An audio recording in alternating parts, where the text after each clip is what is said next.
10월 10일에요. 정말 영화 같은 일이 벌어졌습니다. 암호화폐 시장에서 불과 몇 시간 만에 200억 달러, 이게 우리 돈으로 27조 원이 넘는 금액인데 그야말로 증발해버렸죠. 네, 맞아요. 이건 역사상 가장 큰 규모의 청산 사태 중 하나로 기록될 만한 사건이었습니다. 그렇죠. 단순 가격 조정을 넘어서서 많은 사람들은 이걸 아예 암호화폐 시스템 전체에 대한 아주 혹독한 스트레스 테스트였다, 이렇게 평가하고 있더라고요. 네, 상당히 큰 충격이었죠. 그래서 오늘 저희는 이 엄청난 폭락의 진짜 이유가 무엇이었는지, 또 이 사건이 시장에 어떤 흔적을 남겼는지 좀 깊숙이 들여다보려고 합니다. 특히 이 상황을 지켜본 벤처 캐피탈리스트, 그러니까 VC들은 무엇을 원인으로 지목하고 또 앞으로 비트코인을 포함해서 암호화폐 시장의 미래를 어떻게 예측하고 있는지 그들의 날카로운 분석을 함께 살펴보겠습니다. 네, 이번 사건은 단순히 가격이 오르내리는 문제가 아니에요. 이건 암호화폐 시장, 특히 중앙화된 시스템이 안고 있는 어떤 구조적인 약점, 그리고 위험을 그대로 보여준 사건이라고 할 수 있습니다.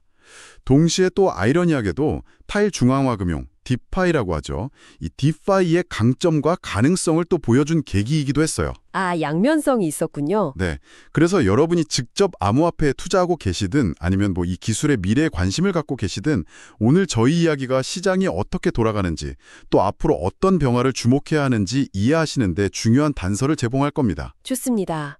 그럼 어디서부터 시작해볼까요? 그날 폭락의 근본 원인, 그거부터 좀 파헤쳐보죠. 네, 당시에 시장에서는 트럼프 전 대통령 발언이라던가 관세 관련 뉴스 같은 이런 외부 요인들이 막 언급되기도 했잖아요. 네, 그런 얘기들이 있었죠. 정말 그게 핵심이었을까요? 그런 뉴스들이 투자 심리에 영향을 전혀 안 줬다고는 할 수 없겠죠. 그렇지만 저희가 살펴본 여러 VC들의 분석은 한결같이 다른 곳을 지목하고 있습니다. 아, 다른 곳이요. 네, 바로 시장 내부에 이미 쌓여있던 과도한 레버리지, 그리고 이걸 뒷받침하지 못한 취약한 시장 인프라, 이 두 가지를 핵심 원인으로 보고 있어요. 과도한 레버리지와 취약한 인프라. 네, 구체적으로 보면 미결제 약정 규모가 사상 최고 수준이었다는 점이 아주 결정적이었습니다. 미결제 약정이요. 그게 정확히 뭔가요? 미결제 약정이라는 건 아직 청산되지 않고 남아있는 파생상품 계약의 총액을 의미하는데요. 이게 역대급으로 쌓여 있었다는 건 시장이 조금만 반대 방향으로 움직여도 연쇄적으로 청산될 폭탄 물량이 엄청났다는 뜻이에요. 와, 그야말로 살얼음판을 걷는 그런 형국이었군요.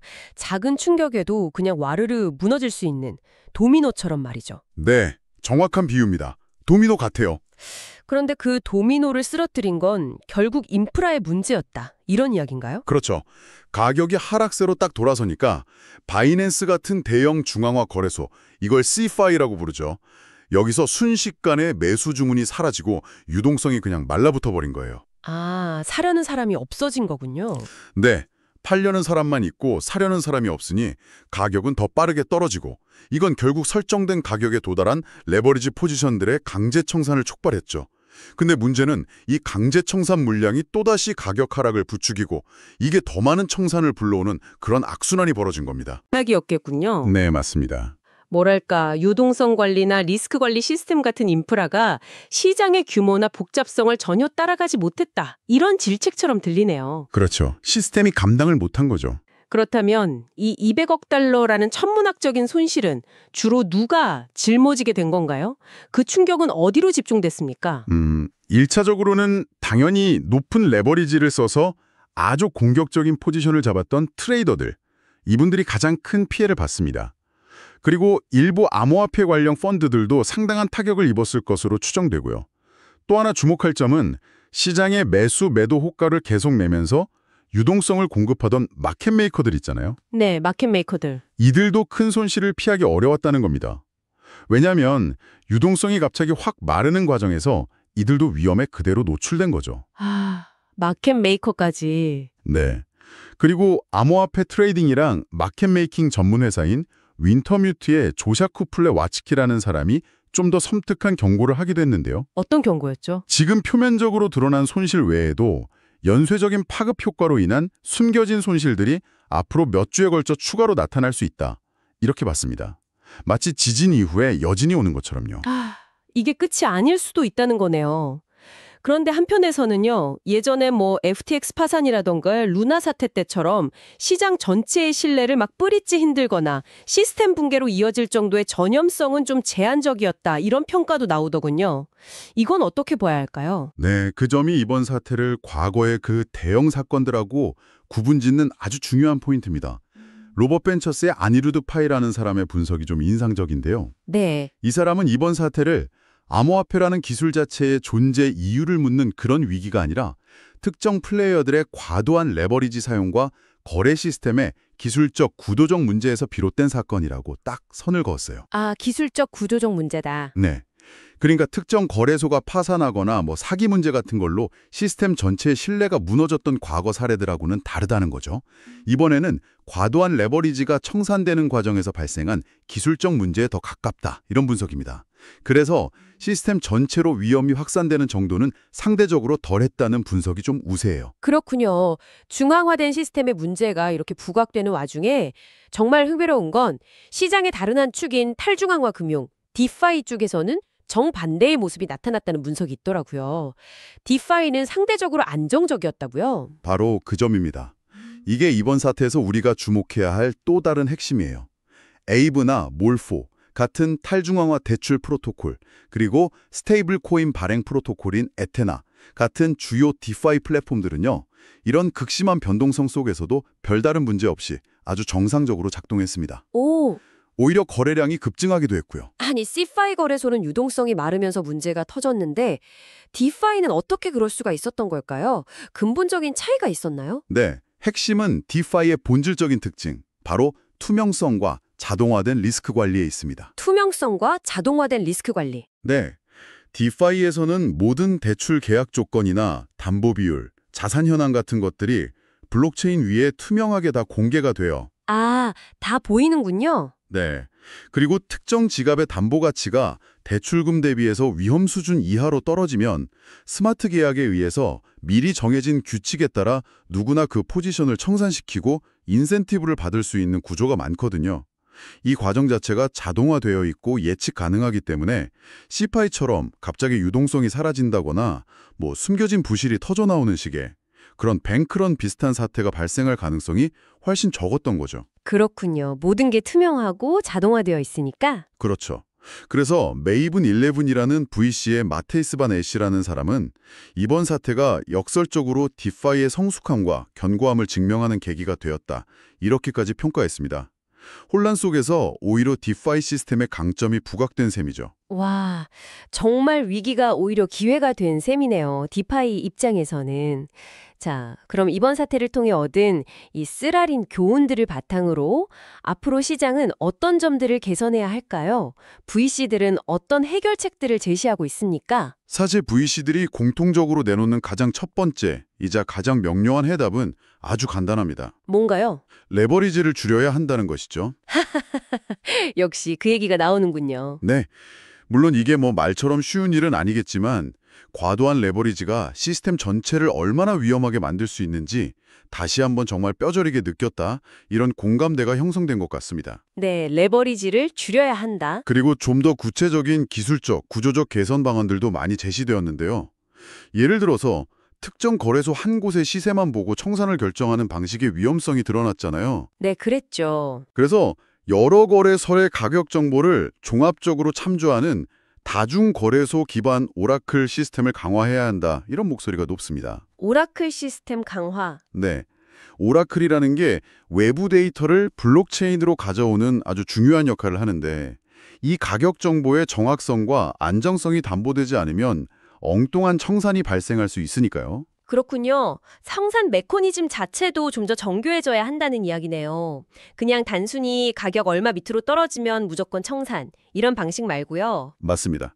예를 들어 시장 변동성이 극심해질 때 자동으로 포지션의 레버리지 비율을 점진적으로 낮추는 시스템, 이걸 오토 딜리버리징이라고 하는데요. 이걸 도입하거나 더 고도화하고 또 급격한 가격 변동에도 시스템이 버틸 수 있도록 충분한 유동성 버퍼, 그러니까 완충 자금을 확보하는 방안 같은 것들이 거론됩니다. 완충 자금. 네. 그리고 무엇보다 중요한 것은 결국 투명성 강화입니다. 아, 또 투명성이군요. 네. 거래소들이 실제로 어떤 종류의 리스크에 얼마나 노출되어 있는지, 담보자산은 어떻게 관리되고 있는지 이런 것들을 투자자들이 명확하게 알 수 있도록 공개해야 한다는 요구가 아주 커셉니다. 아까 언급했던 반 애쉬가 숨겨진 위험은 결국 시장 전체를 무너뜨린다고 경고했는데 이 말이 이번 사태의 핵심을 정말 잘 꿰뚫는다고 봅니다. 숨겨진 위험, 정말 무섭네요. 이런 구조적인 문제들을 보면 결국 정부가 나서서 좀 강력하게 규제해야 하는 거 아니냐 이런 생각이 들 수도 있을 것 같아요. 네, 그럴 수 있죠. 그런데 VC들은 규제에 대해서는 어떤 입장을 보이나요? 의외로 다른 시각도 있던데요. 네, 그 부분이 상당히 흥미로운 지점입니다. 저희가 분석한 VC들의 의견을 종합해보면요. 정부가 직접 나서서 모든 것을 세세하게 규제하는 방식에 대해서는 다소 회의적이거나 좀 신중한 입장이 많았어요. 아, 그래요? 네. 오히려 시장 참여자들이 자율적으로 투명성을 높이고 리스크를 관리하는 방향을 더 선호하는 경향이 뚜렷했습니다. 자율적인 규제. 네. 예를 들어 레이 힌디 같은 전문가는 정부의 강제 규제보다는 암호화폐 커뮤니티 스스로가 CFI 플랫폼들을 더 투명하게 만들도록 유도하고 압박하는 메커니즘, 이게 필요하다고 주장했습니다. 커뮤니티가 압박한다. 네. 디파이가 가진 투명성의 강점을 CFI에도 이식하도록 시장 내부에서 자정 노력을 해야 한다는 거죠. 일종의 자율규제 압력인 셈입니다. 기술적인 해법으로 신뢰를 구축하자. 이런 의견도 있었죠. 뭐 실시간 감사 같은 거 말입니다. 네, 맞아요. 파츠캐피탈의 브랜든 파스는 실시간 감사 시스템이야말로 진정한 해답이 될 수 있다고 강조했습니다. 실시간 감사요? 네. 거래소가 고객들이 예치한 자산을 실제로 1:1 비율로 안전하게 보관하고 있는지 실시간으로 증명하는 기술, 이른바 실시간 준비금 증명, Proof of Reserves 같은 솔루션이 대표적이죠. 이런 기술적인 증명이 복잡하고 시간이 오래 걸리는 사후적인 법적 규제보다 훨씬 더 효과적이고 신뢰를 줄 수 있다. 이런 시각입니다. 기술로 투명성을 강제하자는 아이디어죠. 흥미롭네요. 기술로 해결하자. 자, 이제 아마 많은 분들이 가장 궁금해하실 질문일 겁니다. 이 엄청난 폭락을 겪은 후에 앞으로 비트코인을 포함한 암호화폐 시장은 어떻게 될까요? VC들은 어떤 방향을 예측하고 있습니까? 전반적인 분위기를 요약하자면 신중하지만 점진적인 회복을 예상하는 쪽이 우세합니다. 신중하지만 점진적인 회복. 네. 드래곤플라이의 헤딕은 이번 사태로 손상된 시장의 유동성과 신뢰가 완전히 회복되기까지는 상당한 시간이 필요할 것이라고 좀 현실적인 전망을 내놓았습니다. 당장 V자 반등 이런 걸 기대하기는 어렵다는 거죠. 그렇죠. 시간이 필요하겠죠. 하지만 장기적인 관점에서는 비관론만 있는 것은 아닙니다. 특히 비트코인, BTC나 이더리움, ETH 같은 시가총액 상위의 주요 암호화폐들은 상대적으로 빠른 회복 탄력성을 보일 것으로 기대하는 시각이 많아요. 아, 비트코인과 이더리움은 좀 다르군요. 네, 이건 단순히 투기적인 수요뿐만 아니라 실제 결제 수단이라든가 디파이 생태계의 기축통화, NFT 기반 등등 실질적인 사용 사례와 가치 저장 수단으로서의 수요 기반이 어느 정도 뒷받침되고 있기 때문이라고 봅니다.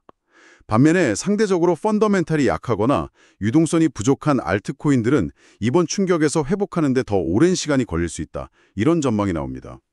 알트코인은 좀 더 지켜봐야겠군요. 그렇다면 아직 시장에 남아있는 위험 요인이나 우리가 좀 주의 깊게 살펴봐야 할 변수, 이런 건 없을까요? 물론 있습니다. 아까 잠시 언급했던 레이 힌디는 아직 시장에 완전히 해소되지 않은 신용 리스크, 크레딧 리스크를 잠재적인 위험 요인으로 꼽았습니다. 신용 리스크요? 네, 이번 폭락으로 인해서 재정적인 어려움에 처한 특정 펀드나 기업이 연쇄적으로 문제를 일으킬 가능성을 배제할 수 없다는 의미입니다. 아, 여진이 있을 수 있다는 거군요. 그렇죠. 하지만 동시에 그는 이번 가격 하락을 장기적인 투자 관점에서는 오히려 매력적인 매수 기회로 볼 수도 있다는 상반된 시각도 제시했어요. 매수 기회다. 네, 결국 대부분의 VC들은 이번 사태를 시장이 완전히 붕괴하고 처음부터 다시 시작하는 리셋으로 보기보다는 과도하게 쌓였던 레버리지와 시스템의 취약점에 대한 경각심을 다시 한번 강하게 일깨워준 리마인더로 해석하는 분위기입니다. 리셋이 아니라 리마인더다, 경고 신호였다는 거네요. 네, 오늘 저희는 200억 달러 규모의 암호화폐 폭락 사태라는 이 충격적인 사건을 통해서 과도한 레버리지의 파괴력, 또 중앙화된 시스템의 구조적 한계, 그리고 동시에 위기 속에서 빛난 탈중앙화 금융, 디파이의 가능성까지 다각도로 분석해갔습니다. 네. 어떻게 보면 암호화폐 시장이 한 단계 더 성숙해지기 위해 반드시 거쳐야 할 어떤 통과 의례 같은 사건이었다고 정리할 수도 있겠습니다. 그렇죠. 중앙화 금융 시스템 CFI는 이번 일로 신뢰에 큰 상처를 입었지만 역설적으로 탈중앙화 금융 DeFi는 그 가능성과 안정성을 증명하는 중요한 시험대를 통과했다. 이렇게 볼 수 있겠네요. 네, 정확한 정리입니다. 결국 VC들이 이번 사태를 통해서 얻은 공통적인 교훈은 한 문장으로 요약될 수 있을 것 같아요. 어떤 거죠? 단기적인 가격 변동성에 휘둘리지 말고 장기적으로 지속 가능하고 투명한 구조를 가진 프로젝트와 시스템의 근본 가치에 투자해야 한다. 아, 금동 가치에 투자하라. 네. 이건 비단 거액을 운용하는 VC뿐이 아니라 암호화폐 시장에 참여하는 우리 모두가 마음 깊이 새겨야 할 중요한 메시지라고 생각합니다. 네, 정말 중요한 말씀이네요. 오늘 저희 이야기를 들으시면서 여러분은 어떤 생각을 하셨나요? 중앙화된 거래소와 같은 기존의 시스템들이 과연 시장과 커뮤니티가 요구하는 수준의 투명성, 또 책임감, 이런 것들을 받아들일 준비가 되었다고 보시나요? 아니면 이번에 드러난 것과 유사한 구조적 취약점이 언제든 다시 문제를 일으킬 수 있는 뭐랄까 시한폭탄과 같다고 생각하시나요? 어려운 질문이네요. 네, 이 질문에 대한 여러분 각자의 고민과 판단이 앞으로 암호화폐 시장에 나아갈 방향을 결정하는 데 중요한 역할을 할지도 모릅니다. 오늘 저희가 준비한 이야기는 여기까지입니다.